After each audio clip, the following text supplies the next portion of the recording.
trust is not just for the ultra-rich. Actually, it's for common people. Cash trust is not a dirty word. The problem is it's been misused. What happens when somebody passes away, if you don't have a trust? The bank freezes the account immediately.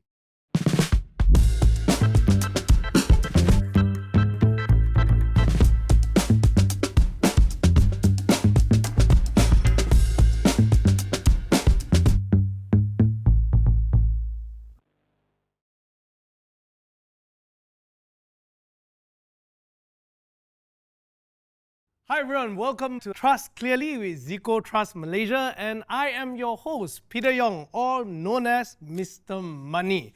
So, what's better than talk about money and trust today, right? So today with me are my two guests, that is Mr. Chew and Dato Muraly. Both of them are veterans in the field of trust. And in this first episode, we're going to understand what trust really is. Now, let's start with this. Mr. Chew, we have always heard people use the word trust these days, right? And as a product itself, some people talk about like trust as an investment product, like cash trust lah, all this kind of stuff. And then there's trustee company. Can you share with us actually what is the difference between these two? And actually how many versions of these trusts are there in the market? Thanks, Peter. I think fundamentally people must understand that trust is a very old concept. It started during the 12th century, during the Crusade, when people were going out to war, and they were worried that if they don't come back, what happens to their house, their land, their estates? So they created the concept of trust where the owner, in this case, the people going to war, gave the right to manage their property to a third party that they trust. And that person become the trustee. That's 12th century. Until today, it's the same concept. So the concept of a trust is that you, as an owner, give away the management of what I call your assets, your owner, whatever, to a trust to look after. And it is still the same today. ZICO Trust today, like us, we look after people's money, assets, whatever, because we are professional management. Fundamentally, we are the professional management that takes instructions on the trust for you. Now, you mentioned about the investment product. We are not an investment product. We are not into investments and all that, in the sense that fundamentally, we run the trust. If the instruction is to go and invest, we follow that. It's very clear that we cannot do anything outside the trust document. So the Right. trust says you cannot invest in property or you can only invest in whatever, we follow that.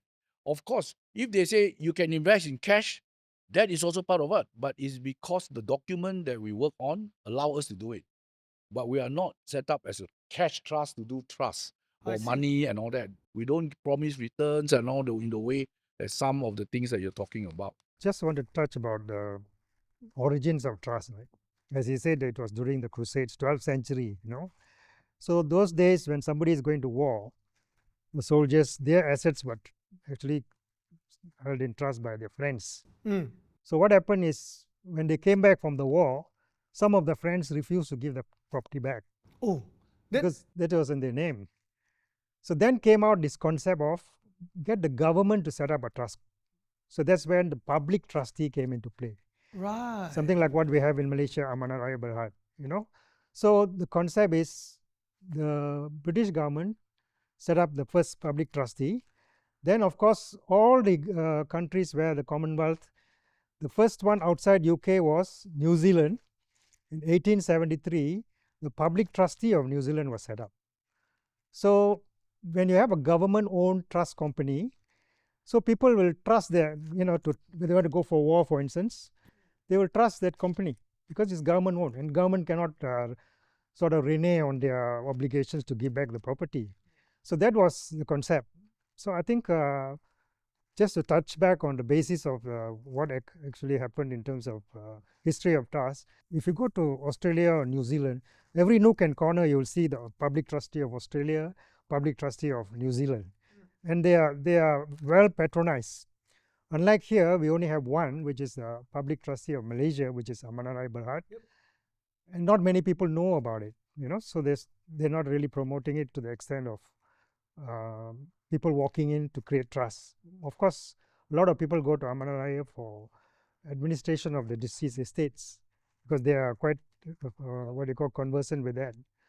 but a lot of them don't really walk into Amanah Raya to set up a trust, So that's where we had this proliferation ever since in 1949, when they set up the Trust Companies Act 1949. British set it up before independence.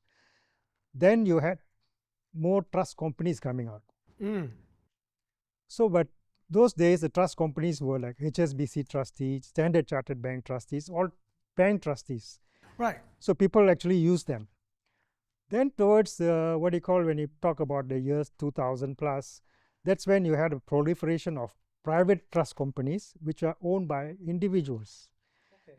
And that's when all these things about cash trust and all that, because they want to fast track their business, so they came up with cash trust promising fantastic returns and all that. There's nothing really wrong about a cash trust, because basically what a cash trust means, the principal asset is cash. So you can create a trust with either with property, with jewelry, with stocks and shares, So when they create a trust with cash, it's called a cash trust. But the problem is it's been misused, because a lot of these new trust companies have been promoting cash trusts as an investment. Before that, can you share me a little bit? What do you mean by principal asset is cash? What does principal asset mean? No, when you talk of a trust has got three parties or three components. One is the donor, the person who creates the trust, who comes to create, to pass on his like assets. Me, if Let's I say want to yourself, create trust, then I'm the donor. You are the donor, and then let's say you have cash. So you appoint a trustee. A trustee can be a person, or it can be a trust company. Right. So let's say I appoint ZICO Trust Malaysia. Yes, then yes. that's the trustee. So that's party number 2. There's 2. Then you will have to identify your trust property. The trust property can be either cash, or you have got a house or property, whether in Malaysia or overseas, whatever. Then you can be part of your trust.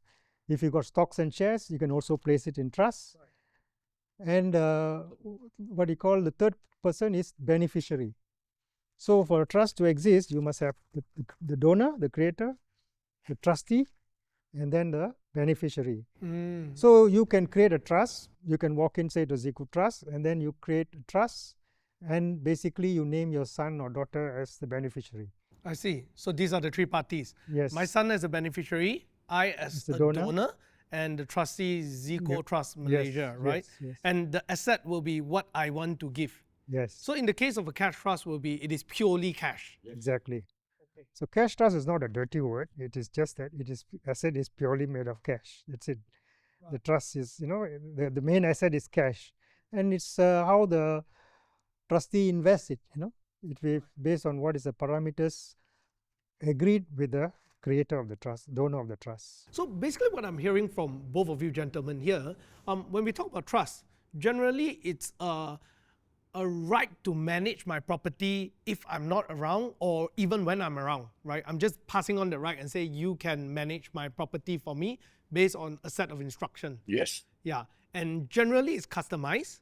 Then we have, along the years, as things develop, then some companies say, hey, why not let's just create a cookie cutter product like a cash trust. And we say, okay, all you need to do now is just put in this money, then we give you X amount of return. And then they market that instead of the real intention of the trust, in other words. Can I say that? Exactly. A trust is essentially a estate planning tool. It is a tool for preservation of your assets within your family. So it is not like, when people talk of cash trust with promising returns, they are talking of it as an investment.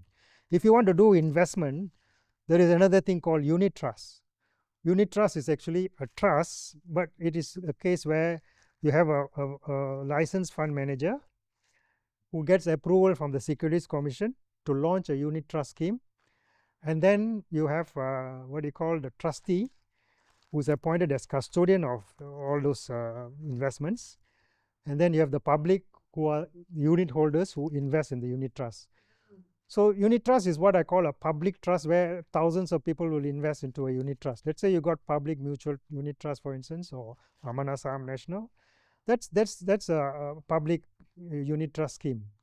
So that is actually monitored by the Securities Commission, and the role of the trustee there is to make sure that the investments are properly held by the trustee as custodian. The fund manager just decides what to buy and what to sell. The trustee keeps the assets, and also the trustee ensures there's a master deed of trust covering the public who invests, the trustee, as well as the the fund manager. And the trustee makes sure that the investments done by the fund manager are in compliance with the trust deed, where the investment parameters are defined by SC. Let's say you cannot invest more than 20% of your funds overseas. So those kind of concepts. So that's for unit trust. So people want to talk about investment trust. Unit trust is a collective investment scheme. Right. So you can actually go to unit Right. trust. Now, you have managed Amanah Raya, and I've always come across articles that say that today in Malaysia there's XXX amount that's unclaimed, right? Yeah, and then there's a lot of money, this and that, we should pay attention to it. Now, can you share with us, because over the years in this business, can you share with us the lack of understanding in trust? What kind of devastating damage it leads to? Yeah. I think first and foremost, you must understand that if anyone passes away, firstly, all his assets are frozen. Because without a letter of administration or a probate from the High Court for wills, you can't touch the deceased estate. The problem is, a lot of these cases, we are estimating something like about 90 billion ringgit in terms of 90 billion. unadministered estates. In the unclaimed monies, Unclaimed money. No, unclaimed monies as well as the unadministered estates. That's a When lot I of say money. estates means people die, they've got properties. The properties might be worth a few million. And the problem is maybe that particular person has migrated to Australia and he has passed away there, and he's probably never told his family that he has got property in Malaysia. Oh, Maybe he man. kept it to himself. So it's unadministered. Probably they're only administering what is there in Australia because he's already migrated there maybe 10, 15 years ago. And maybe even his children are not aware of it. So what happens is a lot of estates are unadministered simply because people don't know what to do when their bread earner in their house suddenly passes away. Yeah, that's very true. Yeah, a lot of people, when they are be successful in life, they tell their wives, you don't have to work, I give you a credit card, you just spend it, whatever you want, I'll pay for it. That's it, get you a car. So what happens, and suddenly the breadwinner passes away, then the wife, the wife and maybe the kids are still small or maybe studying overseas or whatever. So they have a problem in terms of deciding what's the next step. So they go to a lawyer, but not all lawyers are familiar with estate administration. Not all lawyers can actually know how to go and get a grant of probate in the courts. Yeah. And not all lawyers in an intestate estate. Intestate means there's no will. Have the ability to go and get a letter of administration. Because maybe they're not specializing in it. So, and also the process of getting a probate or getting letters of administration to administer the estate can take up to 1 year, because you got to go to the High Court, and the High Court Central Registry has to check whether there has been anybody else applied for this administration of this particular estate. Then it has got to go for a hearing in front of the registrar in the High Court, and then if he's satisfied, then he issues, if he looks at the will, and if the will is not contested, he'll proceed to get you a grant of probate. Or if it's intestate estate, then he will say, get all the beneficiaries and say, okay, so and so is applied to be the administrator, do you all agree? The problem I have had in Amanah Raya is I have families, which there are about 5-6 children, all bickering among themselves. Yeah. let's say a good example, say you are running a nasi lemak, whatever business, something happens to you, you provide in the trust document expressly, the business must carry on, make sure all the remuneration is paid, make sure we pay all the taxes, the leases are paid, everything, so that I don't get no problem, and administer it according to like a business. That means you already preset who or what should run it in the same way that you do for your will. So what I'm trying to say is the trust document governs what you provide for. And people must have the foresight and the belief that anything happens, that person, the trustee, will run it according to his instructions or her instructions. Ananda Krishna has passed away. but all the companies are still running. Yes. Nothing has changed.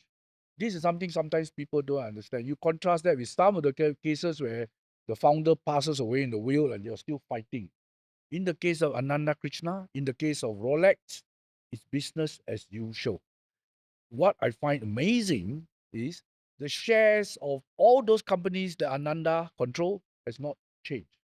So here's the interesting part, right? Because these days when we talk about trust, for many people out there, they tend to look at trust more in the light of the common product of cash trust today, and they tend to see trust as an investment.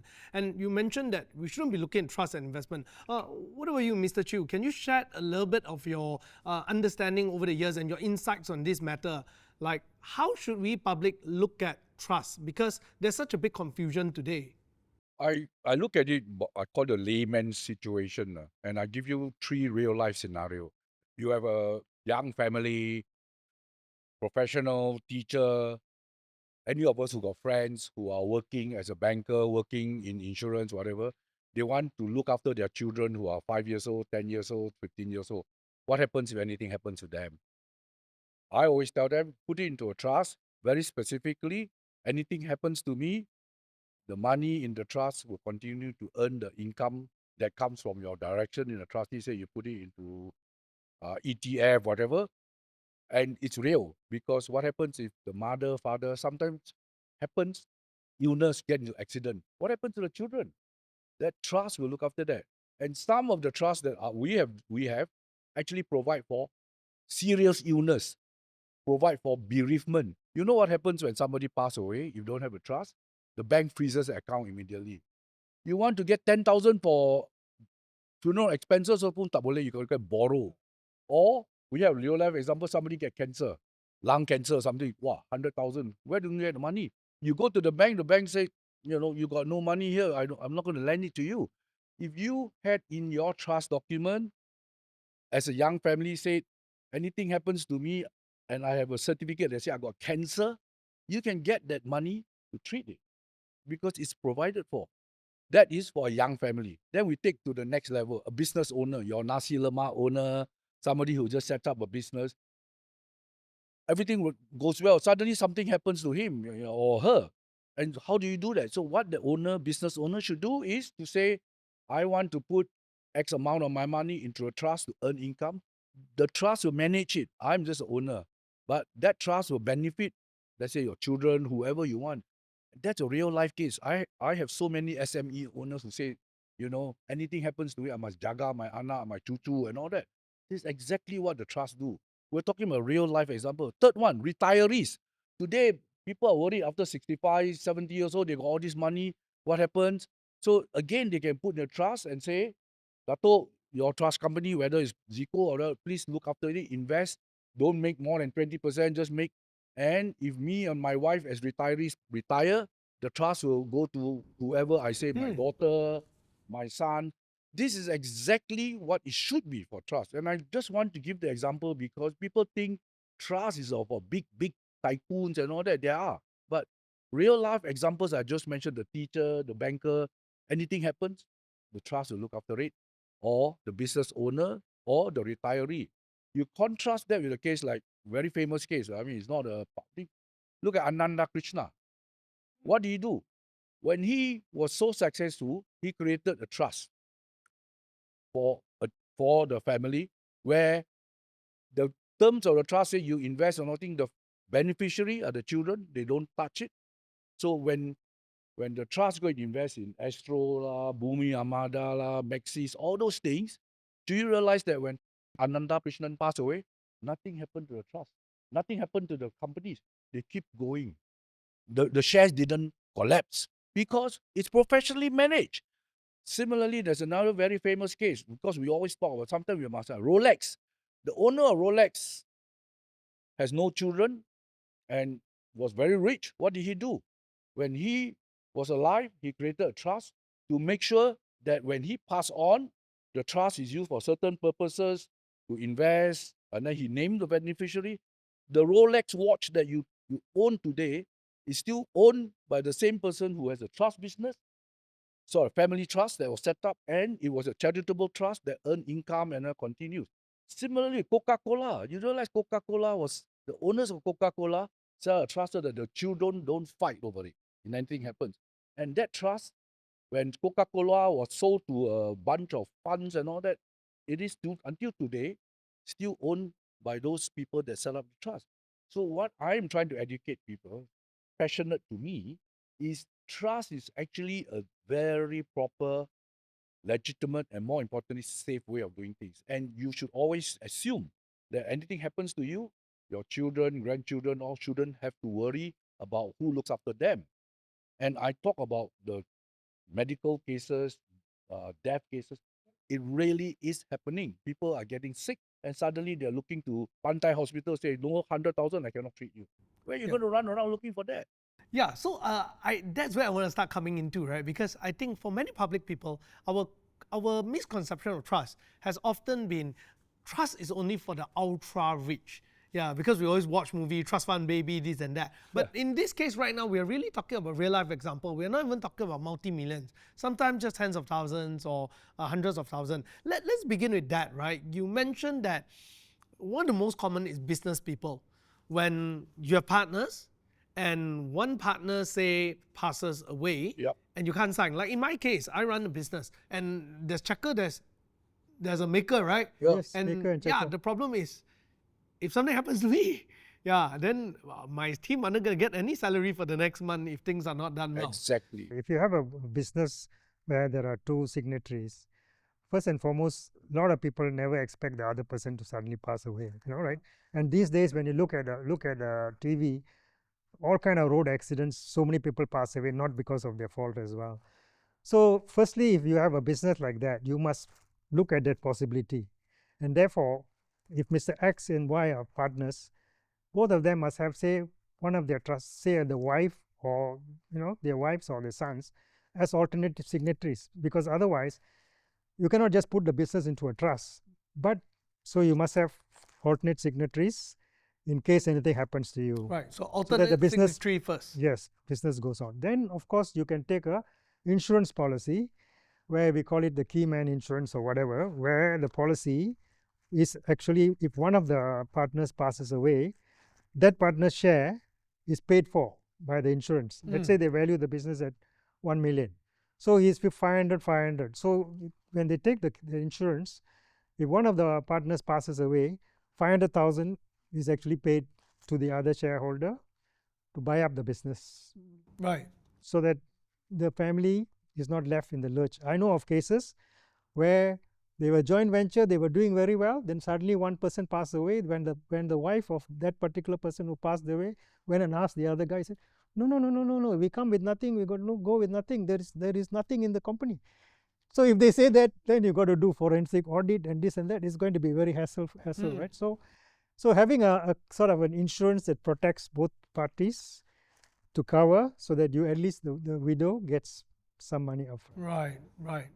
And in this case here, you mentioned that we will get a, say, keyman insurance, right? And that can be assigned to a trustee. And assign that to a trustee. The trustee will make sure that you get a fair value for the business, not just, let's say it's only 500,000, but the business is worth, your share is probably worth 1 million. So the trustee, otherwise the widow goes and bangs the all there and all that. Yeah, the money already go into the guy's bank account, Whereas right? a trust company, we are professionals. We can engage auditors. We can engage people to go and check.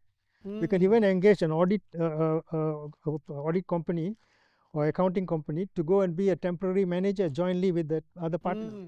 And just now, Mr. Chu, you mentioned a number of things, right? From number one, we talked about if you have a young family and you want to make sure your children get X amount of money every year, certain kind of returns, and how do we do that with the trust? Number two, if I have a certain illness, how do I make sure that I can access to funds? Number three, as a business owner. And we definitely want to come back to all that and then unpack for our audience today. I want to add that I think this is public domain. There is a very famous case involving the WTK family in Sarawak. Yes, please share that. No, I with mean, us. I'm just saying it's public knowledge. 12 years, they're still in court. When the person who passed away had a will that basically said one beneficiary and the others are not happy, they challenge each other. It's gone to the Court of Appeal, Federal Court. It started 12 years ago, it's still going court. What happened to the estate in the meantime, Peter? No, actually the case in WTK, essentially is Dato Sri Wong. He was a founder of WTK, and then when he passed away, his second son just apparently used a transfer form of shares pre-signed by his father, and he took all the shares to himself, leaving the other two sons in the lurch. So what has happened is they went to court and said that, you know, this he is not the rightful person to receive all those shares, and that person, the second son, passed away in 2013. And after he passed away in 2013, the other brothers have been fighting in court. There's about 40 odd litigations outstanding, and the case is still now in federal court in 2026 from 2013. So what happens is, who is then administering that asset, you know?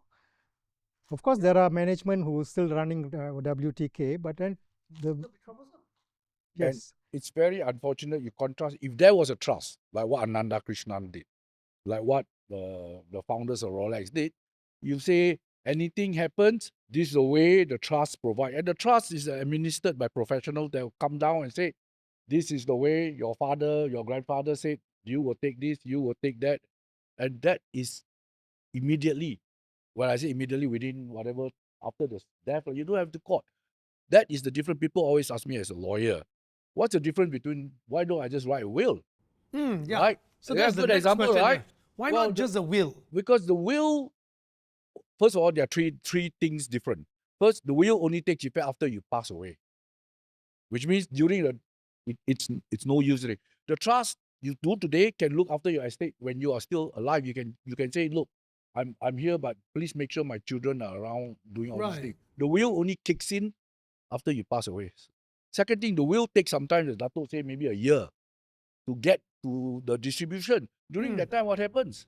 I mean, things have to go up, people have to run their life. The trust can kick in if you say, upon my death, please make sure my children are already provided for, because my trust says, upon my death, immediately this one get 100,000, 200,000, whatever lah. It's provided for. And the third thing is the trust cannot be challenged in the sense that it's already very clearly provided. This is only one document administered by a professional. The will, as you can see, people are challenged. I don't think this is a right will. There's another will. There's only you can argue until very, like in the case of WTK and many cases, the wills are still being fought. in fact, we have got a case going on in the courts. But Recent, I don't, you know, the, I don't know whether I should mention, but it, you no, know, it's a public law. yeah, it's public. So it's like a late, what do you call, Lim Gotong's daughter, Yeah. Madam Lim Siu Kim. She left an estate which is 1.6 billion, and is now litigations going on in court because apparently there was a first will, and in the second will she only left about 100,000 to her daughters, and they are contesting it. 1.6 billion, all I get is, so there is the litigation is going on in court. Right. So my point is, if you do a will, yes, you can say how you want your estate to be distributed, but there is problems if you got cases like, you know, even in the Kalyani case in India, the Kapoor case in India as well, where people are contesting the will because there's so much money, and no one wants to accept what he said first. They will say there's another will, and they will say this particular will is fraudulent. They say it's not, you know, not what that's not what his true intentions. You contrast that with trust. The trust is an independent person, appointed, paid the fee to do it. And the trust fellow will say, this is what the donor told me to do. This is what the documents say. We go according to it. It's very almost impossible to challenge what the donor do unless the donor has, and the trustee have some funny thing. But usually, like you say, public trustee, or in the case of a ZICO Trust, we just have a trust document. You say, you follow this, you follow that when I die, and that's it. If you challenge it, you have to go back to the trust document and say, where does this trust say that you're supposed to get this? That's why, I mean, speaking both of us as people in this industry, it's very sad to see that it's not used more. Especially in my case, I see so many people, business owners, young families struggling, and all retirees, as I say, the three types of cases: retirees, young family, business owners, not thinking about how things must go on when they pass on. You can live today, tomorrow you get an accident and all. Life must continue for the sake of the beneficiary, the children. I think that's where I think it's very important. Especially business people. For instance, if there is a, let's say there is a SME, I mean, the guys are doing construction business, and 2 partners. So I have an actual case had happened in Manaraya, where 2 partners, they just receive a check for $500,000 for their work done with the government. The check was just banked in, but the requirement is any money they want to take out to pay wages or pay suppliers, both must sign. But one person just died and the account is frozen. So how do you run your business? Real life example. This is real life example. Yeah, so here's the next question I want to ask, right? Whenever I discuss this with many business owners, this is their main concern. Of They course. say, hey, I'm still alive right now, and I'm not foreseeing myself to die in the next 10 years. I know the importance, but to give away that right and say that, hey, now I entrust my whole business into a trust, what is the consequence of that? Because I should be still running the business, and maybe I want to open 2 more shops. Maybe I want a aggressive expansion. But yeah, how does it work? No, a trust does basically you can pass your business into a trust for the benefit of your family. So the trustee will hold ownership, not necessarily operations. Operations you still run. The trustee is not an expert on whatever business you are doing. So the concept here is to be able to put that asset into a trust so that there will not be any disruption. In case the person passes away, the trustee can then actually come, appoint someone professional to continue the business, right? And also at the same time protect his shares.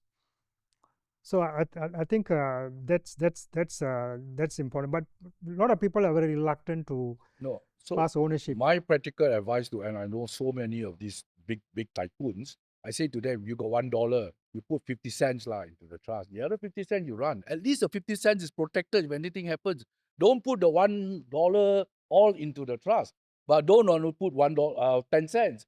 Put a decent amount to be managed professionally. So if you have 1 billion, you put 400 million to the trust will earn interest. So anything happens to you, the 400 million is still safe.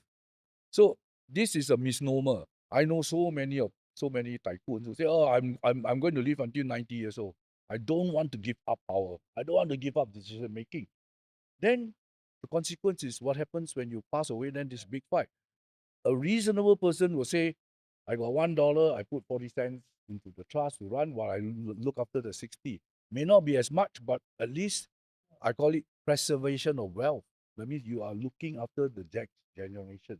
This is exactly what responsible owners should do. But it is very true what you say, Peter. Oh, I don't want to give up anything. I'm still alive. I can run. I want to open 10 shops. But instead of opening 10 shops, what you should do is I open 3 shops. I put it into the trust. The other 3 shops, I put myself. You can do all these things. It's just a concept of sharing and splitting ownership. Something a lot of owners, entrepreneurs are Right. not used to. Can I I- encourage that. Can I say that generally, when you do a trust well enough, you can even create an alternative path of inheritance for the children, in the sense where I know there are many Chinese businessmen or any form of SME business owner, their biggest problem today is no one wants to take over their business, right? And they're forced to sell it at a very cheap price because it's too troublesome and they don't have the interest to manage it as well. So either they just close it down. In this case, if I want to create an inheritance for my kids, can I just say that I appoint a trustee? I know that my children doesn't want to run it, but I get you guys advice and then work out a plan where maybe you guys appoint a professional and the professional get a profit share in the business, but X amount has to be channeled to my children, on a regular basis. Therefore, creating some sort of how Coca-Cola or even like many of the well-known business that we know today who are run in such a way that both parties get benefited. And if let's say it loses money in a certain period of time and we don't think it's salvageable, then it should just dissolve the whole thing and pay the kids. Does it work like that? You are in point. You're totally on point, and Yeah. this is exactly what Dato was talking about. That entrepreneur who has a business 100% owned, children want to take it. Very common, the guy char kway teow, the guy who owns a restaurant. Cooking is very hassle for the children who are now lawyer, doctors, but the business has value. It's famous, right? So what Like- you should do is what Dato say. You just say anything happens, pass it to the trust. The trust will find somebody who can run the business. The children need not be there. And in running that business, the trust will be told, you make sure 20% every year is distributed to my children, my wife, whoever, my grandchildren. The business continues. That is the way it should be done. It's the way that Coca-Cola has continued, even the owner has died. It's the way where Rolex has continued, even the partners has done. The concept is you let the trustee with have the power to appoint professionals to run it, and the trustee has a duty, fiduciary duty, to make sure that it's sustainable, that it continues the legacy of the founder, the donor. But I always come back, Peter, to I call it people like us, real men, real people. I always come back because I know so many SME owners, so many civil servants, people who have steady income, worry about what happened to their children, education, anything. I mean, please look at setting up a trust. Very simple. Protect what you have.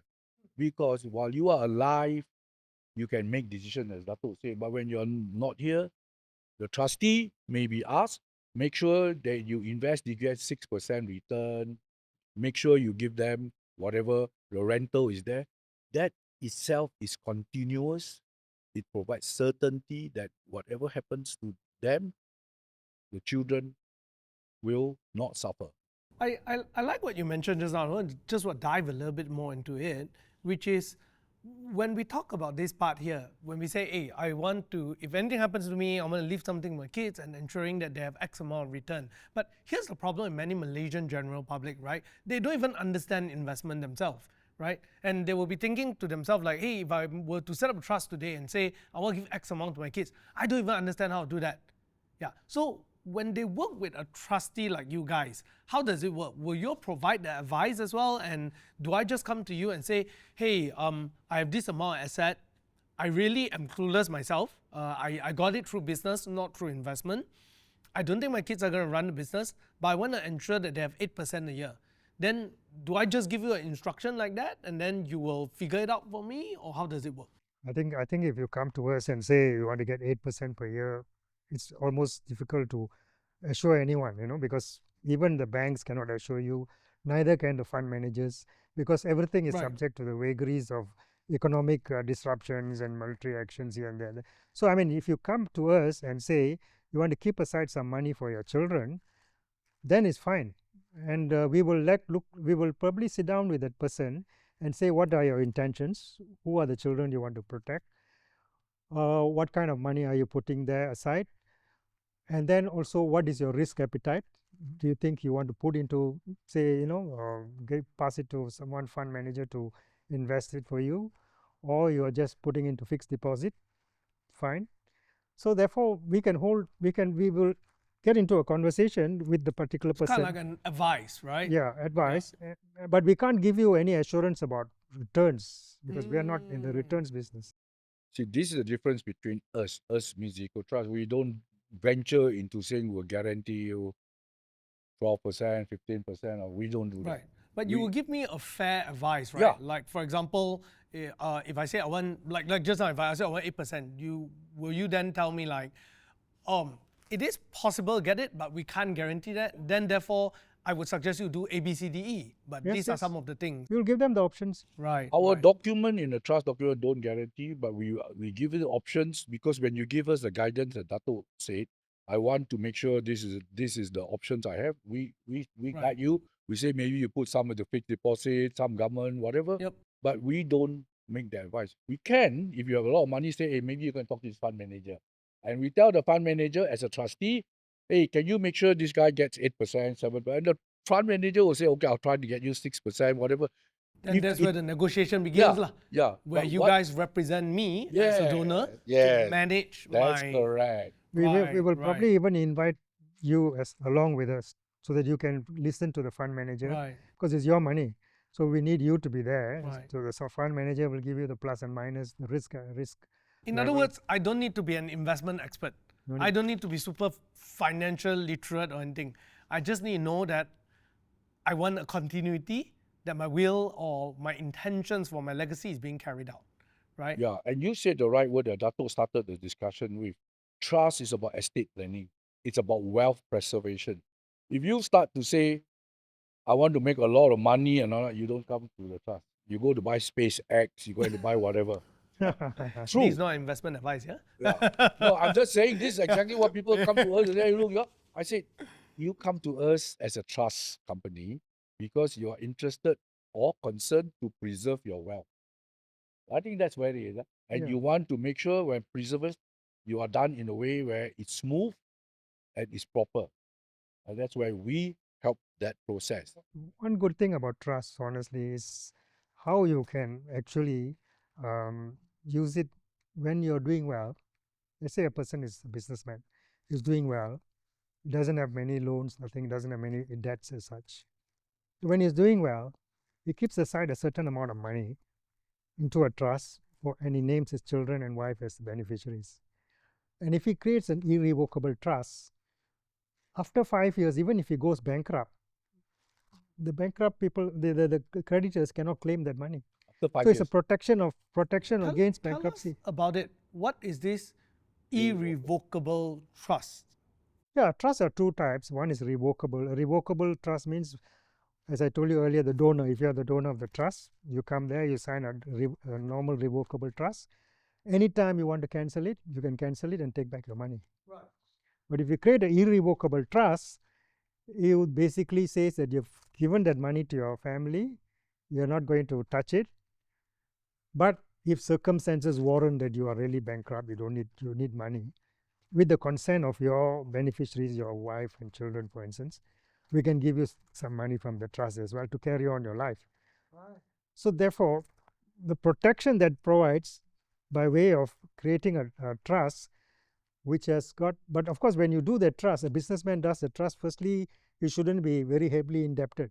It should not be a mechanism to defraud creditors. So it should be something when he's very solvent, there's no very much so during the good times, he has already kept aside the money. It's kind of like insurance then. Yeah. So 5 years from then, the trust is irrevocable trust is no one can touch, because even when you make a revocable trust, I can go to court order and say this is your money because you can revoke it and take it back. Right. But if it's irrevocable trust, you go to court, the court says it's irrevocable. Wow, that sounds like a perfect asset protection plan if you did your Exactly. planning very early. All people who are doing business must have this kind of, at least a portion of their money kept aside for this, because you never know. I tell you, Peter, these days with bankruptcies on the rise, with all kinds of actions happening, that irrevocable trust instrument, as I call it, after 5 years, cannot be challenged. Creditors cannot challenge it because legitimately you have created it, and after 5 years, it cannot be challenged already. Right. Irrevocable. But I Irrevocable. think the concept for the owner is that you must first decide, you set it aside, and it cannot be money that is like a loan and debtor, because when you owe money, the banks, creditors can go and challenge it. This is money that is, we use the word unencumbered, clean money. I think, and again, coming back to my experience, I always tell people, you may think you're so Superman and all that, but you should always think about the rainy day. The roof may leak, the drain may have a problem. Set aside some for that. It's a very unhuman thing to not do that for your children, but unfortunately, it happens too often. People don't think about eventualities. When somebody is doing very well, they never think that they're going to go into bankruptcy, for instance, because it can happen. Because now, for instance, people who are in the construction industries, their margins were already thinner earlier. Now, with the supply chain problems and cost of rising materials, they are probably going to make a loss in whatever they're doing, and probably payment also might become a problem. So therefore, they can go into a serious problem where they're indebted. The net situation of a net asset become a net liability situation. So people always never think of the worst. Just like people don't write wills or trusts because they think they're not going to die now. Wow, that's interesting. So in other words, if let's say today I'm a business owner, it doesn't matter how rich I am, right? But I'm thinking about, say, inheriting some part of my business to my kids, right? But I've accumulated enough as well for their future, maybe say the next 10 years. So I've, say, extra 2 or 3 more properties, collecting rental, and maybe I've like 1 million ringgit in cash. And this exclude other amount that I have for my own retirement and so on. I can say today I want to set this aside into an irrevocable trust and set an instruction to say on a yearly basis, pays out X amount to my family members, including myself as well, as our life expenses. Then the remaining there is I consider bonus because I'm running my business, I'm still expanding it, running with my kids and so on. And say later, 10 years later, I met some crisis and things didn't turn out as I expect. I got sued for bankruptcy or whatnot. And now what happened is that while there is the portion there that was at risk, the earlier portion that I already set up a trust for to cover for my basic living and everything else, that is the part that will be definitely protected. Can I say that's how it works in real life? Of course, if you create what you call irrevocable trust, as I said, if it is past 5 years, creditors can't touch it. And that money, depending on your deed of trust, what you have mentioned there, it can be used to pay for your children's education, for your monthly expenses to your wife and this and that, perhaps you as a person cannot receive it because you already bankrupt. Oh, I cannot receive, but your family and your children can, because they are beneficiaries of the trust. If you are a beneficiary of the trust, the creditors may say, hey, you are the beneficiary, so you still come and withdraw your portion. So you should normally, when you create a trust for this kind of scenario, you normally don't put yourself as a beneficiary. You put your wife and your children. And then if they the money borrow comes, me money lah. Yeah, then they lend you the money. Not a problem. I know money makan, they borrow me the money makan lah. Yeah. Actually, that's what happens in real life. Some of the bankrupt people, to the extent that they already got irrevocable trust, they cannot take the money, but the children can. Yeah, this explains why I see some of the people, they're bankrupt already, they still look very rich, but they tell me they have no money. Yeah, but that can be a number of reasons. Yeah. They could have actually stashed away something somewhere when they were times so good. But let's just talk about the legit way. This will be the right way to do it. Yes. Now, today is a very good episode, right? Because it helps me to understand better that trust is actually not just for the ultra rich, although we keep hearing about it. Actually, it's for common people. Now, so if let's say to end this episode today, why not share with us for our audience here who are listening to this episode and they're saying that I don't have much money, I probably have like say 50,000 or 80,000 in my bank account that I've prepared for retirement or something like that, or to inherit to my children. What should I start thinking about if I want to approach trust today? What is the first question that at the end of this episode I go back, I need to ask myself? Well, you have to decide if whatever money you have, let's say 50,000, then you want to create a trust.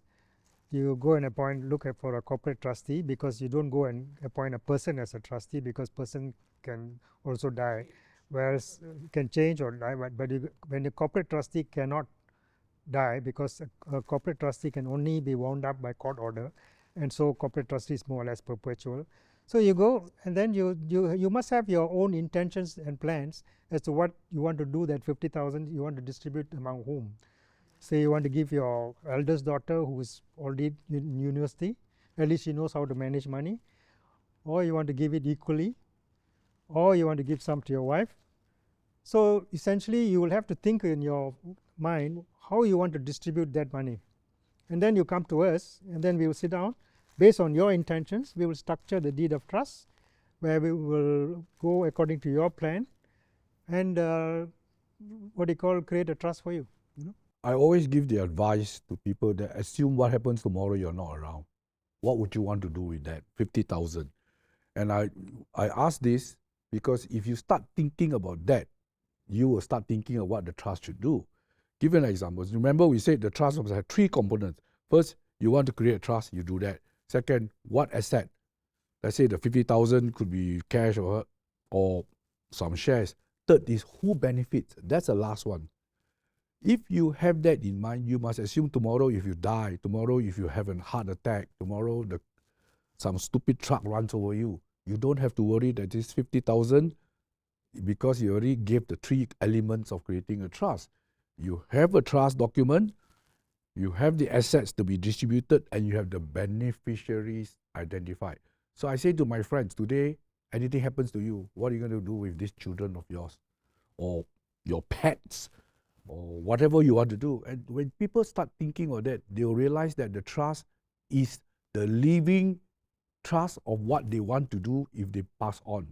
That's it's not a natural thing because people think they'll live on. So my answer to what you ask is, think about the trust as carrying on your wishes as if you were alive.